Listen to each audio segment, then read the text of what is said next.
गंगा नदी के पास अहिंसक नाम का एक नेक दिल जवान रहता था। वो बहुत दयालु और सौम्य था। लोग उसे बहुत प्यार करते थे। उसके माँ बाप ने उसे सवत्थी के एक बड़े विश्वविद्यालय में पढ़ने भेजा। अहिंसक पढ़ाई में बहुत तेज था। उसकी होशियारी और मेहनत की वजह से सभी गुरुजन उसे बहुत मानते थे। लेकिन उसकी इस कामयाबी से एक साथ पढ़ने वाला एक लड़का जलने लगा।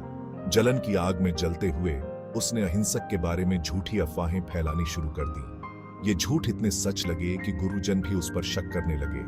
अहिंसक पर झूठे इल्जाम लगाए गए। अहिंसक ने खुद को अकेला और मजबूर महसूस किया। अहिंसक की बेगुनाही की सारी कोशिशें बेकार साबित हुईं। उसे सबके सामने अपमानित करके विश्वविद्यालय से निकाल दिया गया। उसके दिल में गुस्सा और ज्यादती की आग भड़क उठी। वो बदला लेना चाहता था। निराशा से भरा हुआ अहिंसक एक घने जंगल में चला गया। गुस्से में वो एक आश्रम में जा पहुंचा। वहां उसकी मुलाकात एक शक्तिशाली साधु से हुई। साधु ने उसका दर्द समझा और उसे एक उपाय बताया।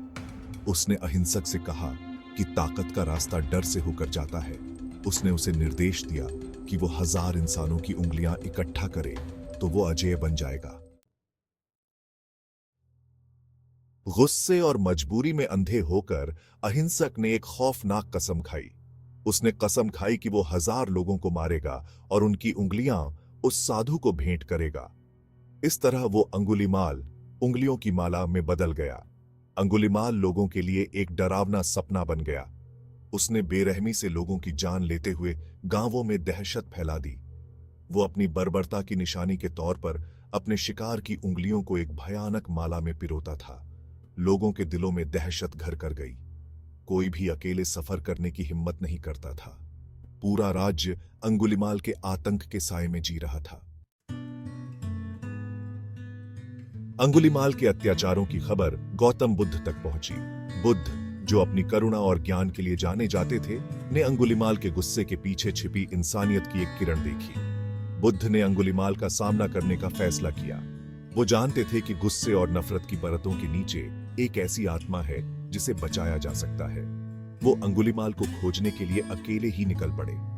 लोगों ने बुद्ध से जाने की विनती की। उन्हें उनकी जान की परवाह थी, लेकिन बुद्ध अपने अटूट संकल्प के साथ अपने रास्ते पर चलते रहे। वो जानते थे कि सिर्फ वही अंगुलीमाल को शांति पाने में मदद कर सकते हैं। एक दिन अंगुलीमाल ने अपनी तरफ आते हुए एक अकेली आकृति को देखा। वो बुद्ध थे। बुद्ध के शांत और निर्मल रूप को देखकर अंगुलीमाल ने अपनी तलवार निकाल ली। उसने ऐसी निडरता पहले कभी नहीं देखी थी।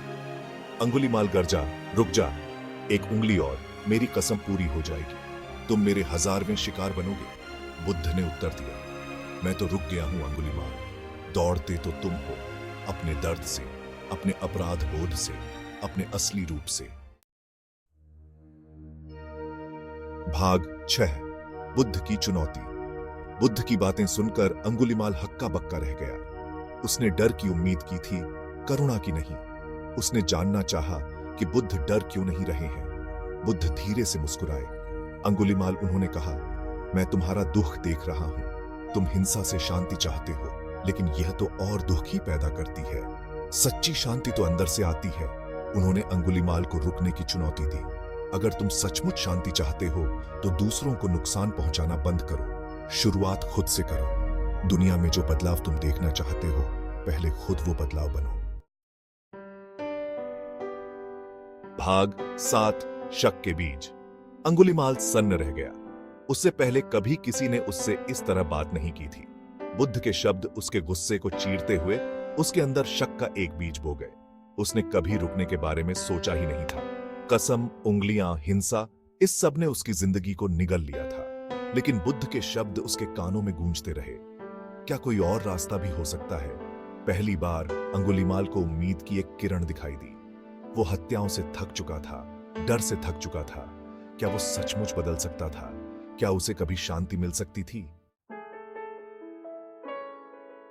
भाग 8, नया मोड़।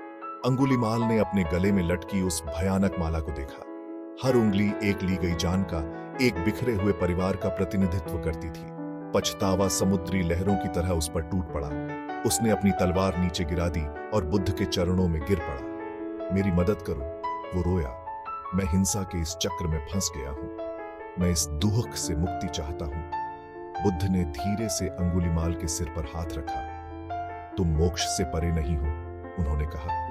शांति का रास्ता उन सभी के लिए खुला है जो इसे तलाशते हैं। भाग 9। एक शिष्य की यात्रा। अंगुलीमाल ने अपने हिंसक अतीत को त्याग दिया और बुद्ध का शिष्य बन गया। उसने अपना सिर मुंडवा लिया, भगवा वस्त्र धारण किए और अपना जीवन करुणा और सेवा को समर्पित कर दिया। वो हर जगह बुद्ध का अनुसरण करता था, उनकी शिक्षाओं को ध्यान से सुनता था। उसने दया, क्षमा और सभी प्राणियों की आपस में जुड़ाव के बारे में सीखा। अंगुलीमाल का परिवर्तन अद्भुत था। उसने खुद को दूसरों की मदद करने, बीमारों की सेवा करने और बुद्ध के शांति के संदेश को फैलाने के लिए समर्पित कर दिया।